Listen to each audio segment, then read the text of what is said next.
We're going to talk now a little bit about the Enlightenment that was developing in this period of time as well. The Enlightenment brought a great renewed interest in political and social life, but with a great stress on human reason. They were appeals for human welfare and happiness. People could see the society was not benefiting people. And we're going to watch this cascade down to the Industrial Revolution, where people's lives will become a disaster. And after that, there'll be a huge amount of political upheaval. But with the Enlightenment, this renewed interest began.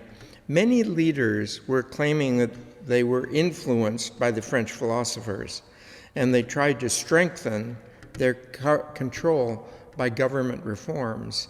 I think if you remember a few years back when the Russian government tried to do that. And what you try and do when a society gets very antsy, you try and see how much reform you can give them to stop the problem, not necessarily the reform. And I think parents do this kind of negotiating with their children all the time.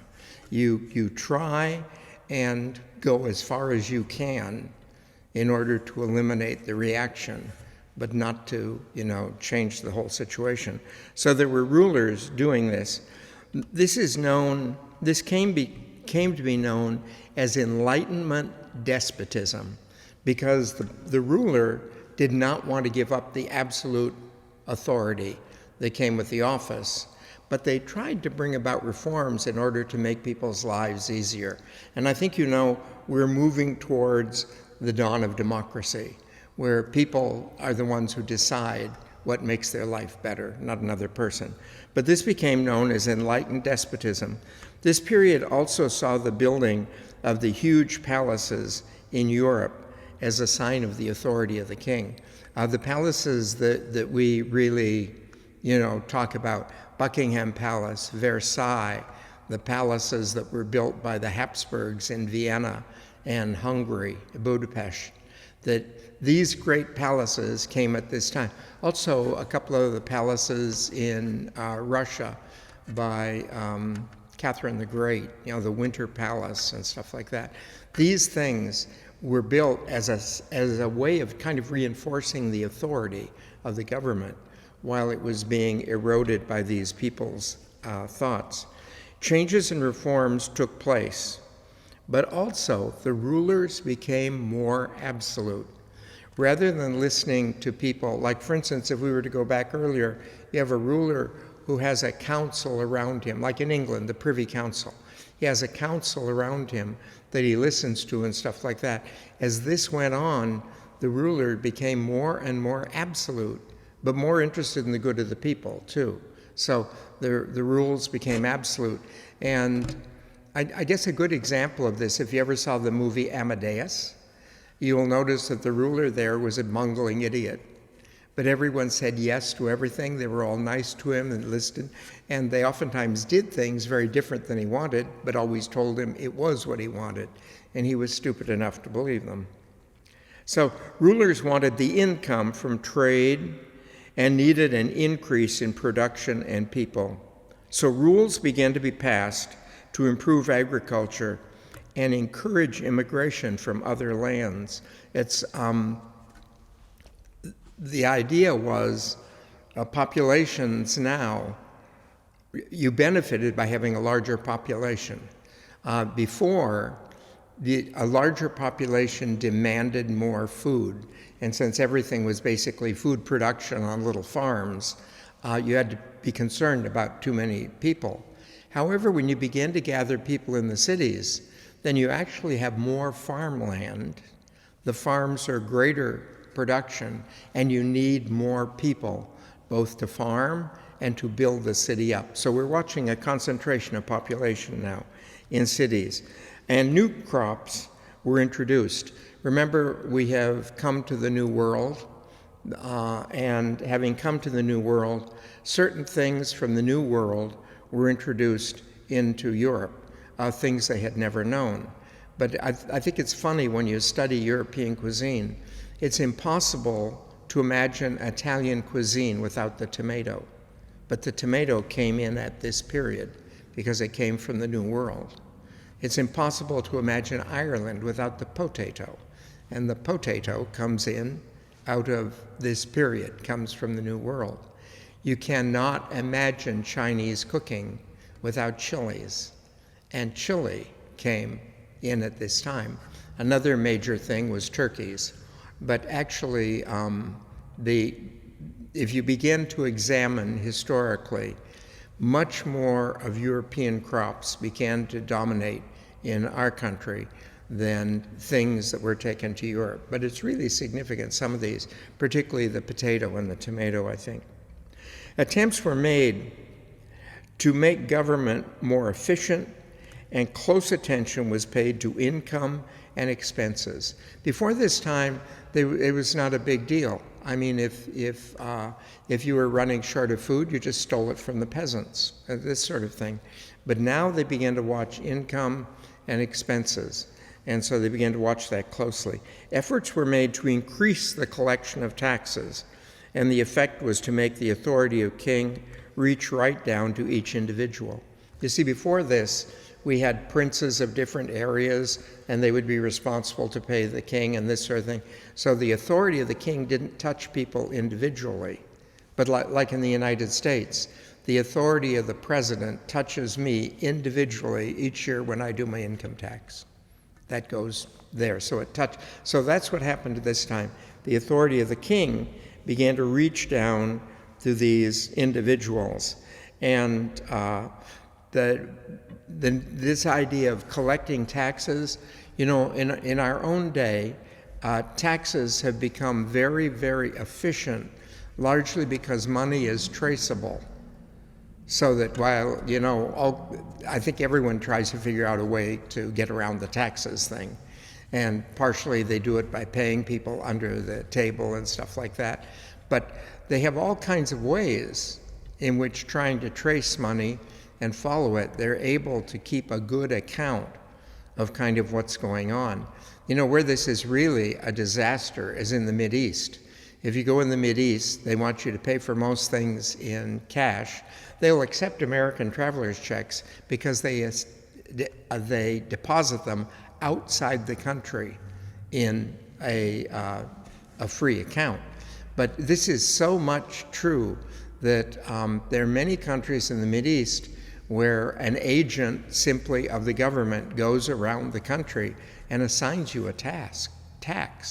This is particularly true in businesses that deal with tourists because they know so much of the money can be hidden. So this idea of getting taxes paid is an ongoing problem, particularly if you're running a country that needs the money. And this actually was the birth of probably the most horrible thing in history, which is government bureaucracy. Government bureaucracy then began to grow because it was the collection of taxes, the assignment of all this stuff. This process of reform and centralization was successful in some places, but in others not so much. But it was hoped by many that because of the real need of reform, people supported it as the beginning of something that was to go on. Service to the government became a noble ideal, so that at this time, government was seen as serving people. So as the government began to be seen more as serving people, the idea that you would be involved in the government, like for instance, be involved in the police or be involved in the fire department or be involved in these different things, they began to be noble professions because people saw them as professions actually on their side. Whereas before this, what you had were these what we would call, what the police replaced, were armed troops of the king who would just come into town and demand things and do what they wanted and this sort of thing.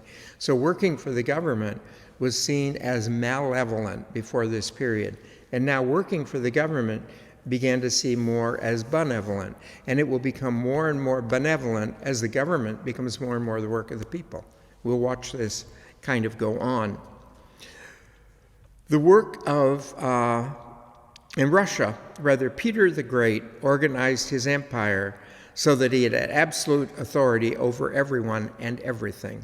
Peter the Great came into Russia, and Russia was basically a Slavic nation and had Slavic backgrounds and traditions and everything. And Peter the Great came in and wanted to make it a European nation. As we know, Russia today, it's a European nation.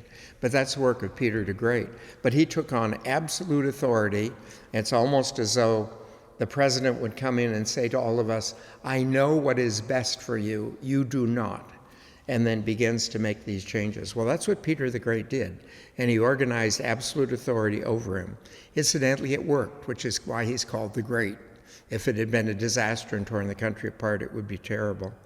He was impressed with Western Europe, and he began to move his whole empire, Russia, in that direction. He built a new capital, St. Petersburg, and believe it or not, he named it after himself, but he called it St. Petersburg and made it the new capital. This work of building the power of the Tsar was continued by Catherine the Great. Catherine the Great was his wife. She was German and not very well liked in Russia. She was German and Protestant, whereas the Tsar was Russian Orthodox and Russian. So she was not very well liked, but she really was more powerful than Peter. There's some question today as to whether she might have been responsible for the death of Peter. But anyway, she took over. And although she was an absolute ruler, she claimed to be a student of the French philosophers, who we saw were all about the rule of the people. And she actually communicated with them.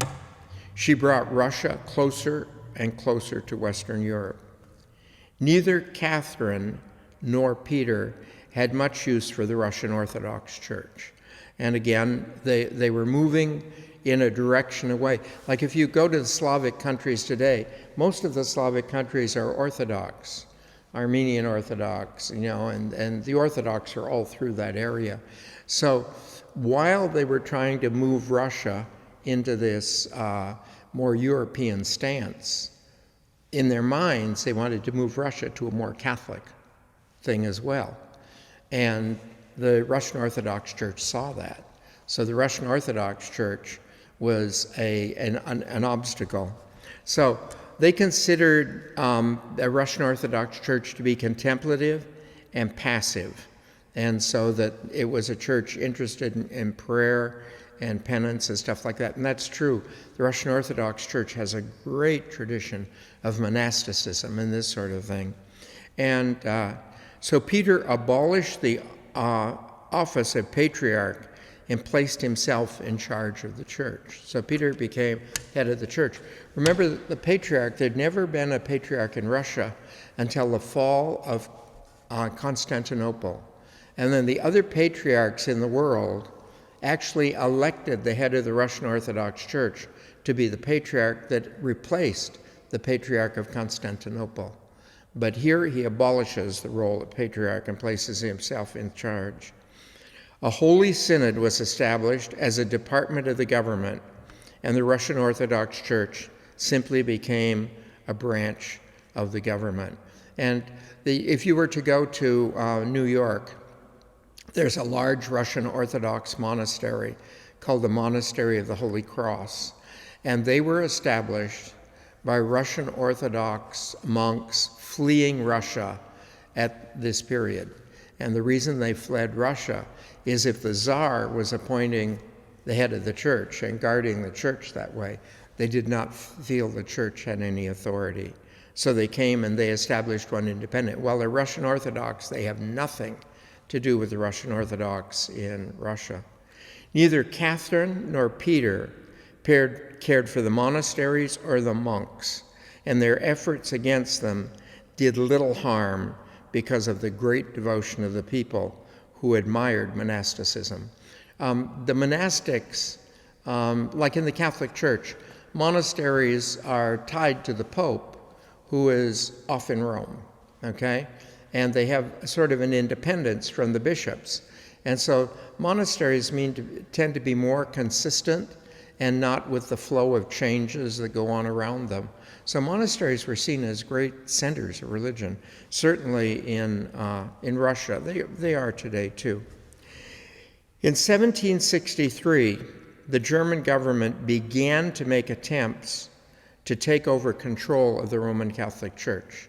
Now, remember, the German government at this time is Lutheran, so they want to take over the control of the Catholic Church.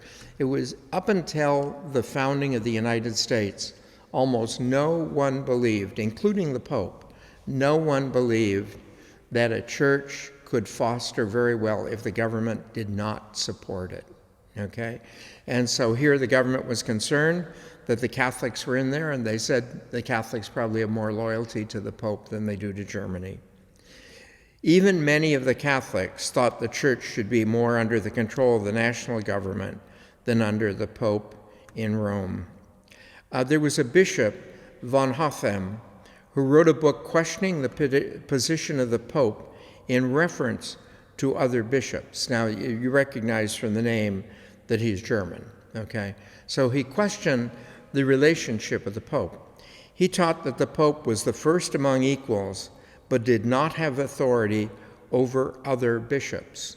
Now, in the Catholic Church, what we teach is that the Pope is like a patriarch, the patriarchs of Venice and everything, the patriarch, not of Venice, but the patriarch of Constantinople, the patriarch in, Egypt, the different patriarchs, we believe that they are equals. The Pope is a patriarch, but he is the first of those equals.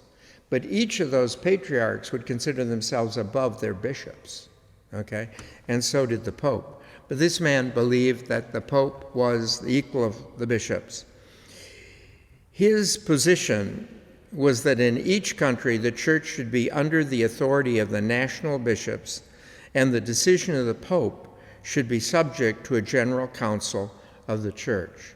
So, and we have today, we didn't then, we have today national bishops. So we have an organization of American bishops, an organization of German bishops, and everything. Today we understand the organization of the bishops is subject to the Pope, but they maintain the organization of the bishops should have the right of veto, let's say, on what the Pope wanted for a particular country. And then if we're talking about things to be done for the whole church, the International Council, like the Ecumenical Council, would have a power of veto over the Pope. Rome condemned his book, and the bishop took back many of the propositions. Joseph II, became emperor. Now remember, the emperor is in Germany. So he was an enlightened despot and a religious man. He wanted the government to serve reason, and his programs dealt with every area of life. He was really a good ruler, a despot, one of these, enlightened despots. But there was more freedom. He distributed more of the land to the peasants who were working for it. He had compulsory education. Taxes became fairer, and education became more practical. So if we were to look in the period before this, if you took higher education, you were involved in philosophy, religion, theology, that sort of thing. And if you took farming, you learned it from your dad, or carpentry or something. These you all learned. I don't know if you are familiar with the history of the United States, but initially schools basically were we'll consider it grade school. We had grade schools, and so that would go on to the university. So what they decided was that they wanted instead to have trade schools, so that people could choose to go to school to learn to be, let's say an architect was a trade, to learn to be a painter, to learn to be, these are all trades. And so what they did was start trade schools. But you know, in the United States, trade schools got sucked into our system, and that's what high school really is.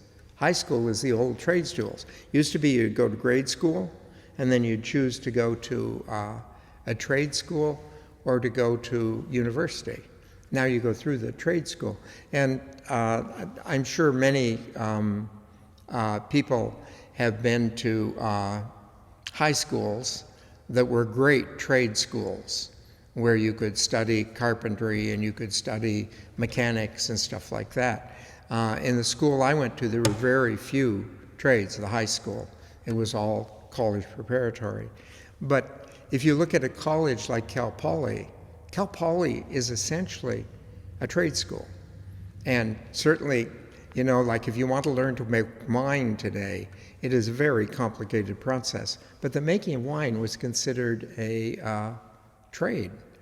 If you want to be a farmer today, there's huge things. You have to study economics, you have to study all kinds of things to be a farmer. But farming essentially is a trade. If you look at Cal Poly, it's basically a trade school. It's just that modern trades require an immense amount of intellectual and side things. So he gave greater freedom to some of the Protestant denominations, but forbid Roman Catholic clergy to communicate directly with Rome, and no papal decree could be put in practice in Germany without his approval. He reorganized parishes, seminaries, and reduced the number of convents. Okay, so now he was trying to integrate the Catholic Church more into a Lutheran system without actually saying he was trying to destroy the Catholic Church. His reforms collapsed with his death. He had failed to convince the subjects of the correctness of the reforms, and a seriously hostile reaction set into these reforms. Remember, the areas of Germany that were Catholic were people who had preserved their faith through the whole Reformation. These people were rabidly Catholic. And so while as emperor, he was able to push these things and that sort of stuff, with his death, it was all over. In 1750, there emerged 3 zones of influence in the Americas. We're going to look at the Americas now. Spanish and Portuguese influence dominated from Mexico through all of South America. So we have the Spanish and the Portuguese. In Canada, there were mostly French and English. And in eastern United States, the British dominated, okay? Now, when we're talking Canada, we aren't talking so much the British. We're talking English. What's the difference? Great Britain is Scotland, Ireland, and England. English is England, okay? So England and France were up in Canada, and in the United States it was Britain that had the major influence. The British colonies in the United States were growing with immigrants from England, Ireland, Scotland, and many were coming from Germany, all looking for better living conditions. Now, why would Germany be Protestant? So it moves into this thing easily. There were 2 ways to undertake this adventure of living a better life. You could save money, pay for passage, and board a ship in England, Ireland, or Holland. Holland was one of the major ports for traveling at this time. So if you could get the money together, save it up, then you could do that. The other option was a pledge to work from 3 to 5 years for the patron who paid for your passage. So now this didn't seem so unusual to them because in Europe they were serving as serfs for someone anyway. So all they did was become a serf for someone else for 3 to 5 years. Once the debts were paid, then most people moved inland where you could simply claim land, clear it, and begin farming. Settlers usually chose to travel and live in groups protected for outlaws and Indians. Settlers chose their groups on the basis of religion, okay? So if you were a Catholic group, you moved as a Catholic group of settlers.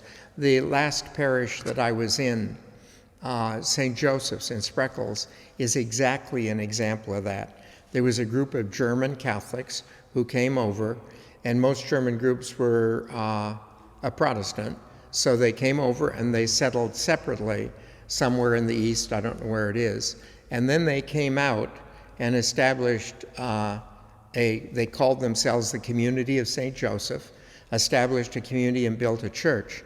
Most of their children wanted to move back to where they were in the east.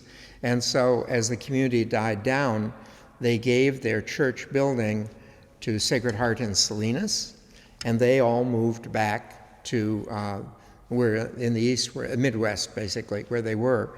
And that church building was given to Spreckles, and then that became the parish church where I was there. But so they traveled on religion. English were Anglican or Puritan. The Puritans, remember, are a breakoff from the Anglican Church in England. The Scots were largely Calvinistic, and most of the early Irish were from Northern Ireland and Protestant, and the Germans were Lutheran. Notice what you see here mainly is Protestants. Even out of Ireland, it's the Protestants who are going.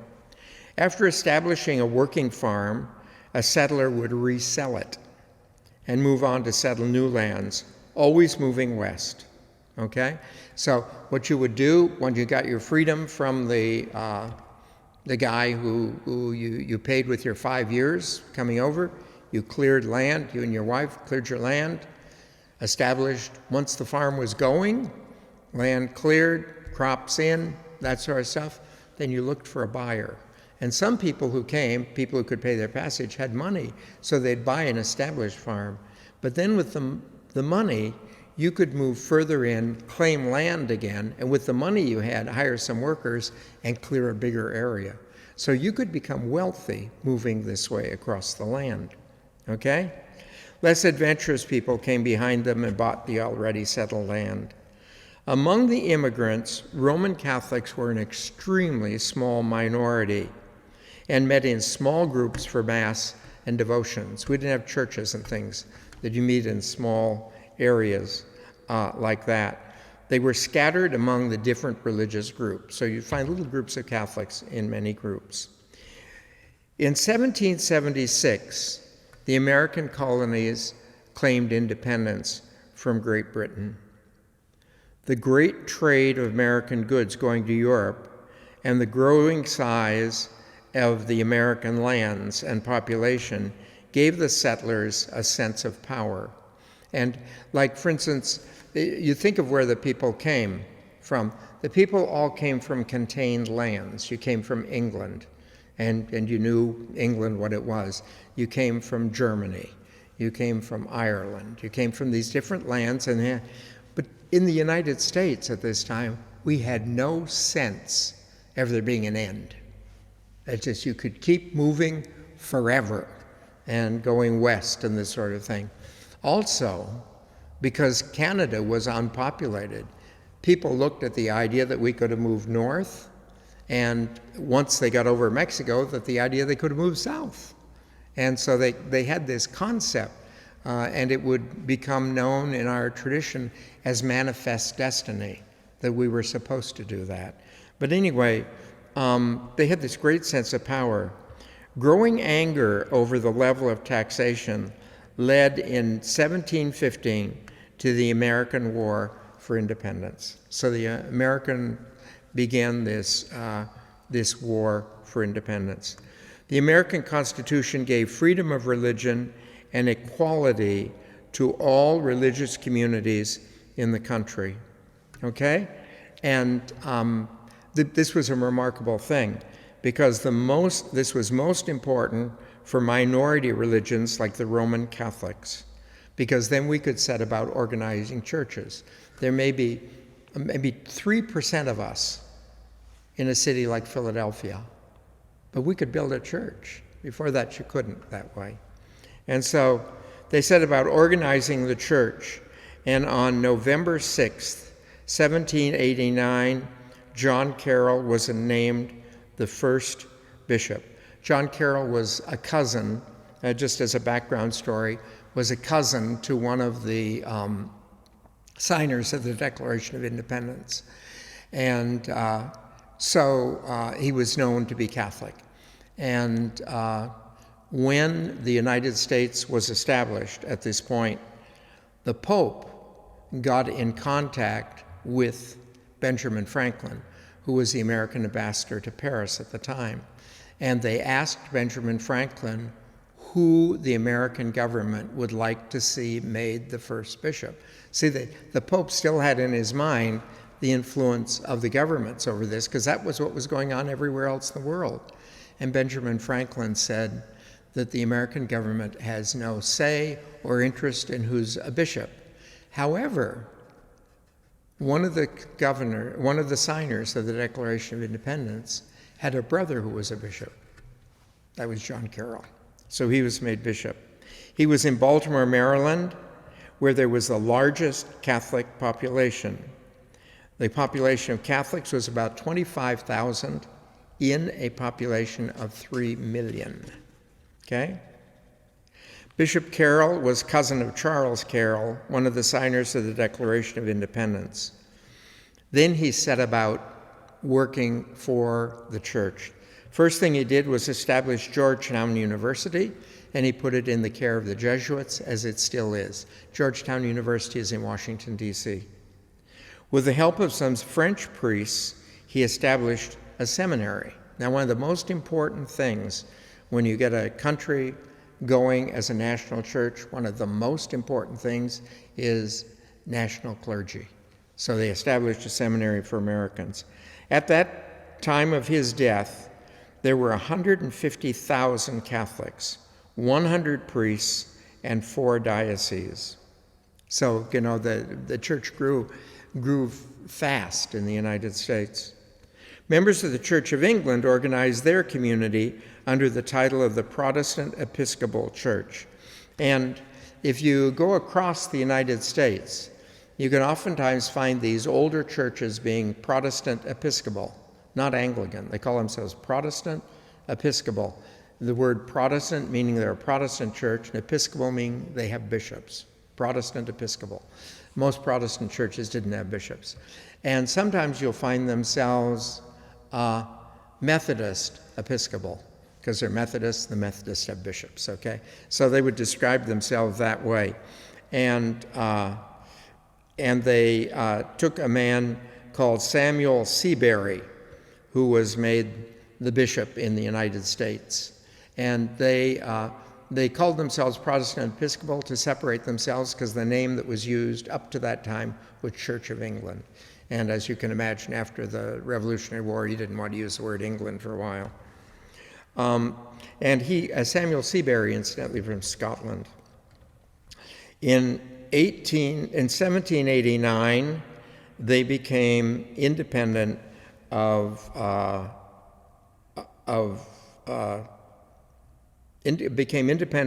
Church of England, and they too were self-governing and growing. You notice that's the same year when John Carroll became bishop, so that we see these churches becoming independent now.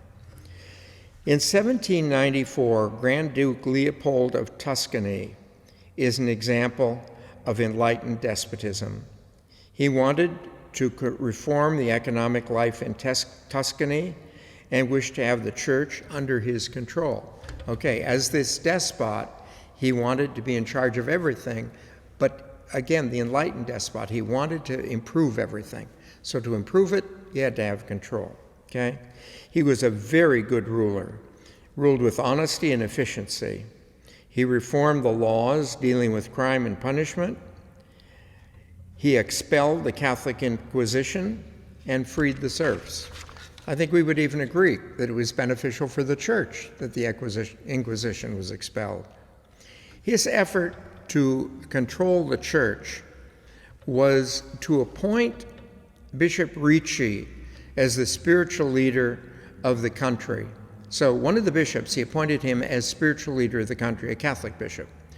Ricci hoped to combine the church reform with Jansenistic ideas.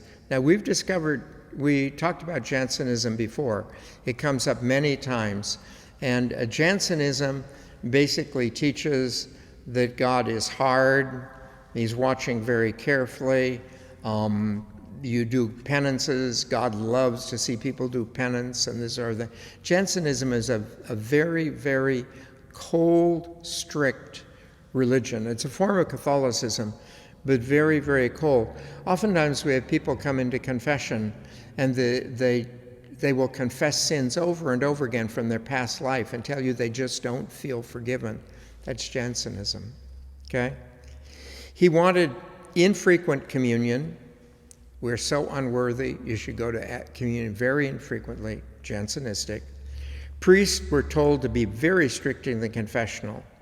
And he called a meeting of all the clergy of the clergy of the diocesan priests and bishops, and called them to promote his ideas, okay? Now, most of the results of this synod were liberal, because he was liberal in his ideas. That's how he got in under the benevolent despot. But his religion thing was very, very strict. So people were to participate in church government. Priests were to have free relationships with the bishops, who were to have freer relationships with the Pope. So he said the bishops were free in any way to contact the Pope, but as a result, people are free to contact the bishops. We would think it would be crazy today that any person in a parish, the bishop laughs about this at times, but every about Tuesday and Wednesday, the bishop's mailbox contains letters from people from different parishes who didn't like the sermon, that there was something wrong with it or something like that, and they'll send him the letters. And but before this time, lay people didn't have anything to do with the bishop. And the idea that the bishop was just way up there, you could deal with your parish priest, but not with the bishop. But here they had free access to the bishops, and the bishop had free access to the Pope. There was to be a more fair distribution of church income among priests. Now, see, that happened in this diocese when I came. When I came originally, and incidentally, I didn't bring it, but when I came to the diocese, if you were in a very poor parish and the parish couldn't afford to pay your salary, you were in trouble. The church, it paid less and this sort of thing. And certain collections, when I was a youngster, the Easter collection and the Christmas collection, I think together, were to be taken separate. They were both very large collections always, but that collection was used to run the rectory and pay the salaries of the priests. And the priests in a particular parish, their salary would depend on the size of those collections, okay?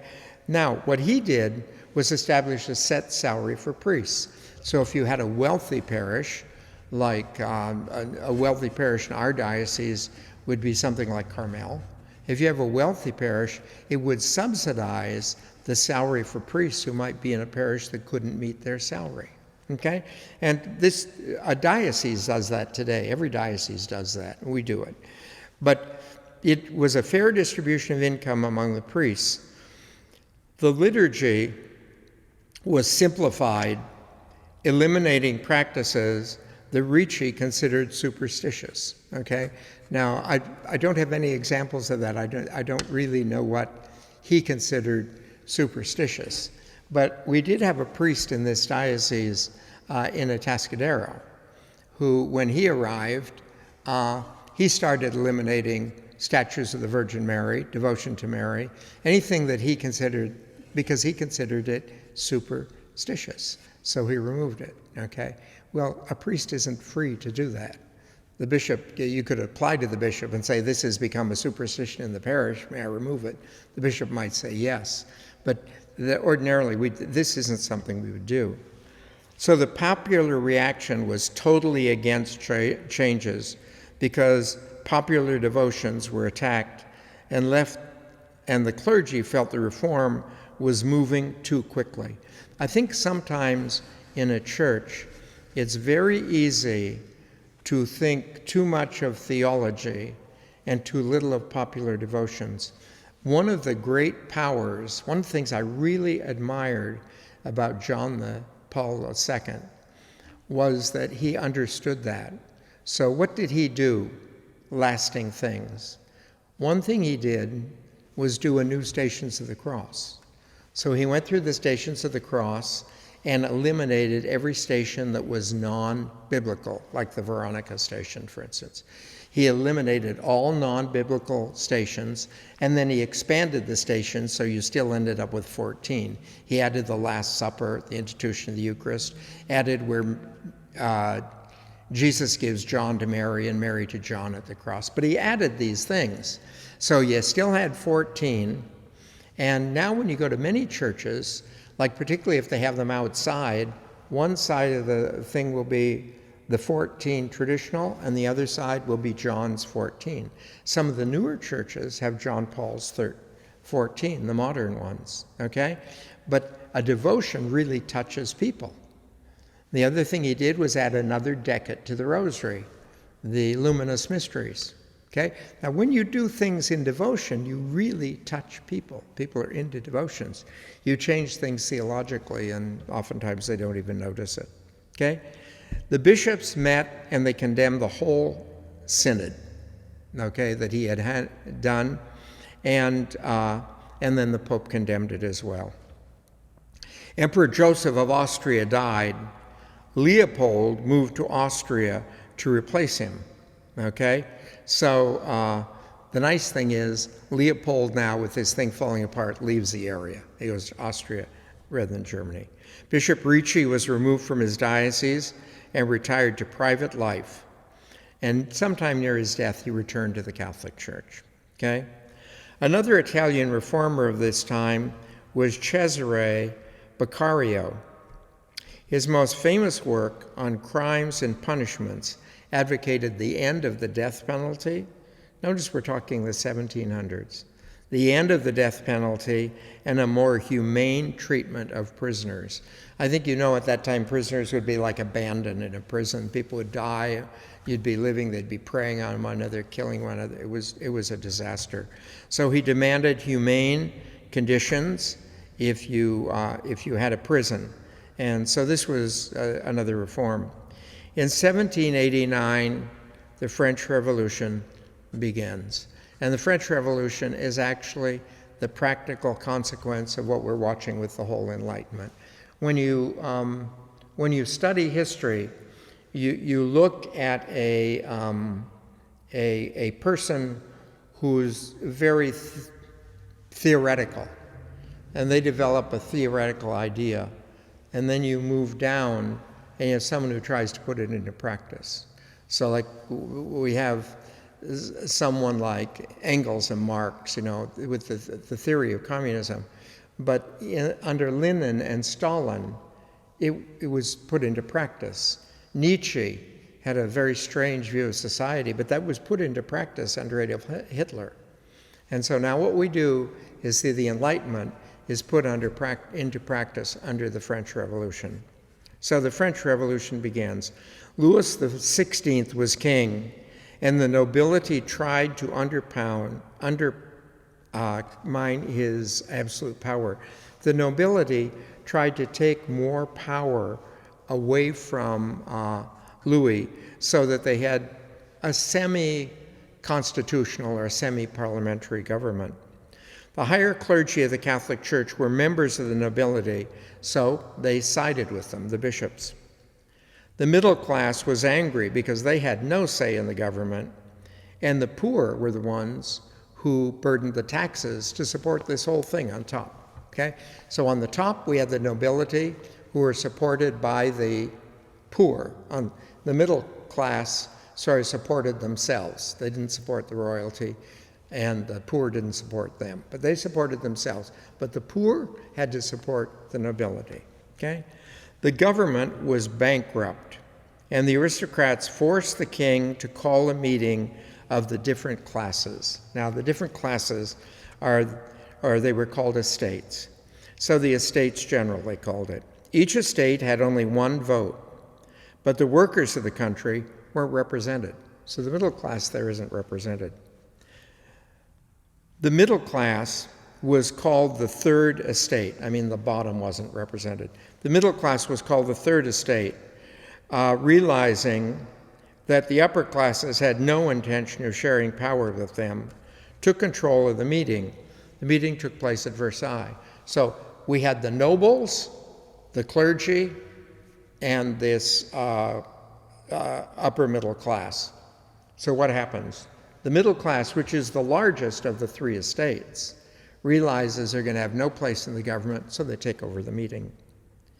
Parish priests supported the third estate, and as the weeks passed with no real progress, the workers came to the aid of the third estate. Okay? So the workers clear at the bottom now come to the aid of the third estate. The third estate on its own could not have overthrown the top two, even though they had much more people and everything. The top two had the army.